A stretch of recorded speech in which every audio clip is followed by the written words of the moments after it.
Hi there, it's Sue, and thanks for joining me for Tips and Talk Day. These are bite-sized topics that I pull from community questions and things that I'm observing in the world of handmade small business. If you'd like to submit a topic, DM me over on Instagram at Gift Biz Unwrapped. Before we get started, I'm going to share a secret with you. One of my superpowers is the ability to get an enormous number of tasks and projects done each and every week. I easily meet deadlines, rarely forget to do something, and know at the start of each day what needs priority attention and action. Type A personality? Yes.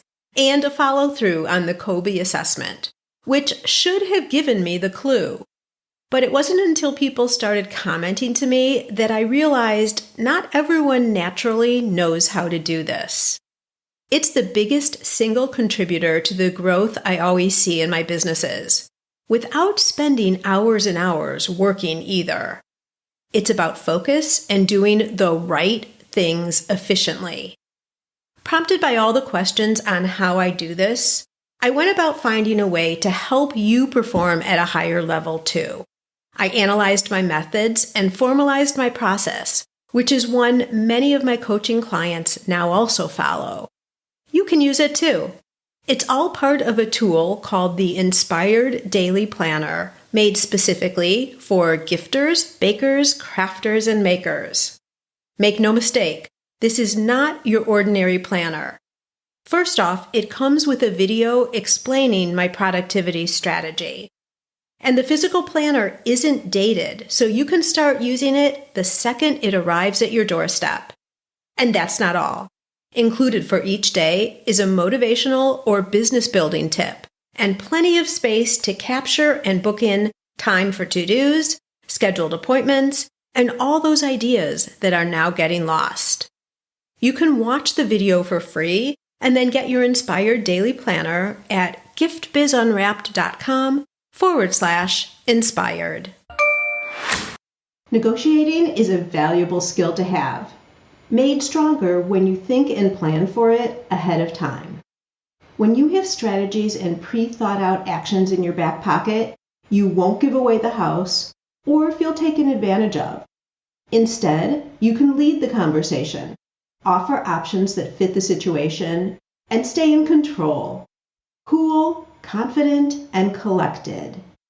You'll find yourself negotiating mostly around three things: price, requested freebies or add-ons, and returns. Of course, there are others, but these capture 90% of the themes, so we'll focus our attention on the most common ones today. It's helpful to know that many people consider negotiating a game. I know it may sound crazy, but they consider it part of the customer-seller interaction, if you will. Here in the States, retail negotiating is less common than overseas, which is why it feels uncomfortable. Here, you walk into a store and either decide to pay the price labeled on the item, or you don't. Negotiating does happen here at garage sales or at county fairs, where there are auctions for livestock and such. But overall, negotiating on a regular basis is not part of our sales culture. So, you may be caught off guard if someone comes up to your craft show table and initiates a sale that way. When this happens, remember it's a game, and you can be the driver of the result. There's no need to get taken advantage of or give in to a customer's offer. We'll talk about how to manage this here in a minute. As I said, overseas, you frequently see people bantering back and forth before a sale. There can even be theatrics involved. One side will get insulted at the offered purchase price, offended that what they're selling is suggested to be worth so little, while the other side acts shocked that it would be so much. People even walk away from a sale, only to come back later and agree to the final price offered. My husband, having grown up in Israel, is an expert negotiator.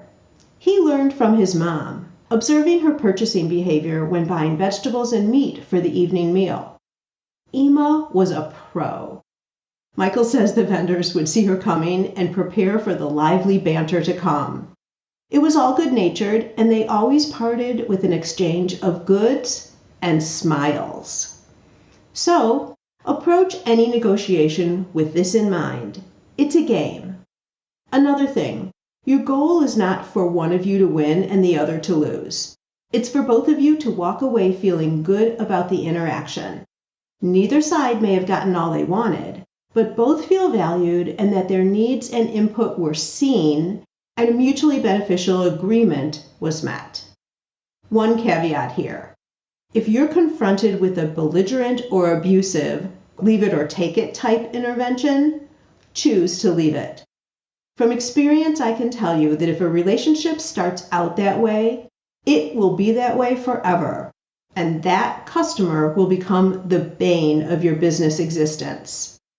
There have been several times I've told someone that their demand wasn't doable, even when I offered solutions to accommodate their needs.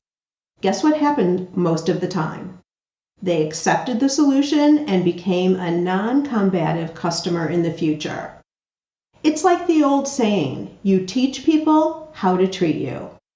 Anyway, my point is, there are some people where nothing you do will please them, and you agreeing to something that costs you money is never in your best interest long term. Let's move into some pre-planning strategies, shall we? We'll go through responses for the 3 most common areas where negotiating could arise. The first being price, of course. Someone offers to buy your product at a price below what is marked. Here's where knowing your margins and pricing your product properly will be all important. As the business owner, you can always decide whether you want to take someone up on their offer or not. Maybe it's the end of a show and you don't want to take any product back with you. Or you want to sell all last season's scents to make room for the new season's specials. These would be reasons to accept a lower price, situationally dependent, of course. But in this case, make sure you agree to a price that still covers your costs and explain why you're willing to drop the price. Very important. Let me repeat that. Explain why you're willing to drop the price. You can say things like, okay, let's do it. That way I don't have to bring them back to the shop. Or, all right, enjoy the last of these fall summer scents and make sure to check out the fall cinnamon and pumpkin versions that'll be available next month.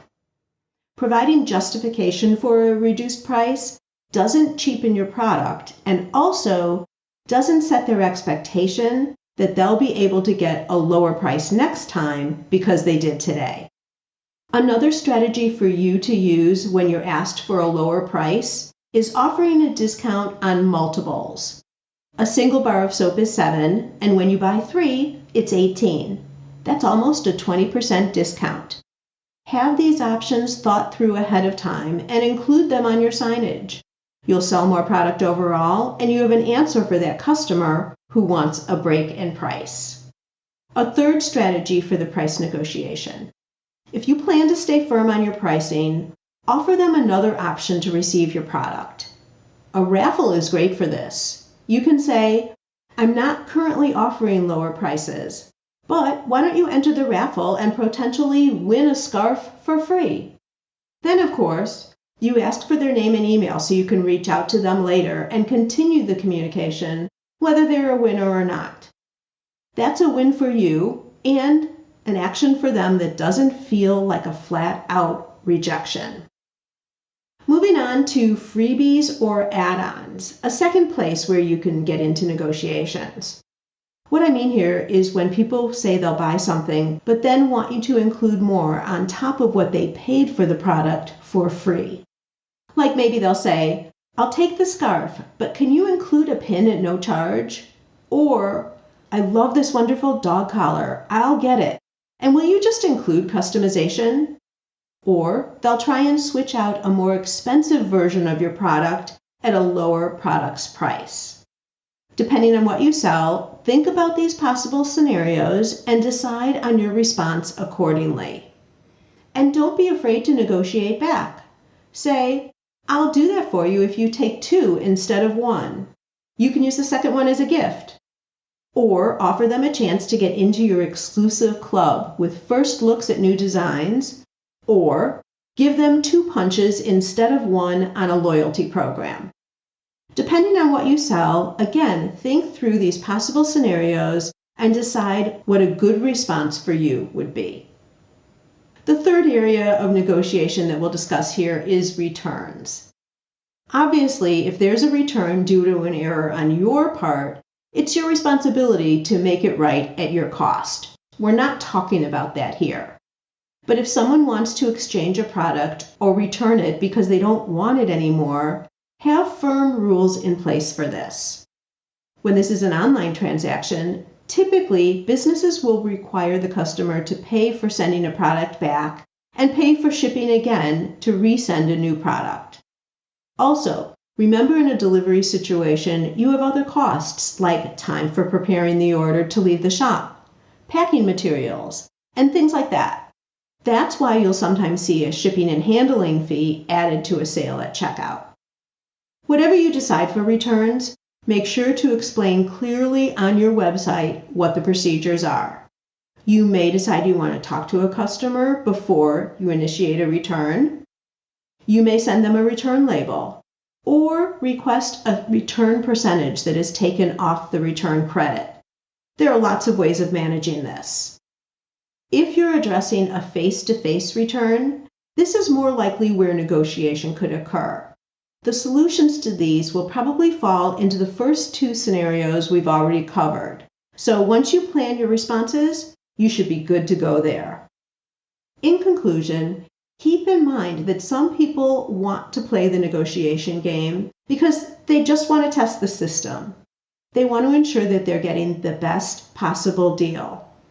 I found the best emotional approach on your end is to stay calm and place no judgment on the event.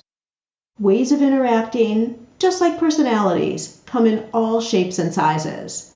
Accept it and join the game.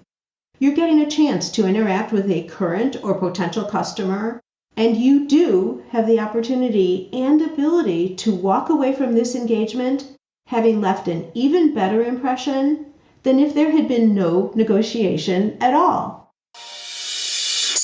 That's a wrap. I'm a get-to-the-point kind of girl, and this is what you can expect from these quick midweek sessions. Now it's your turn. Go out and fulfill that dream of yours. Share your handmade products with us. We want them, and they bring us both so much happiness.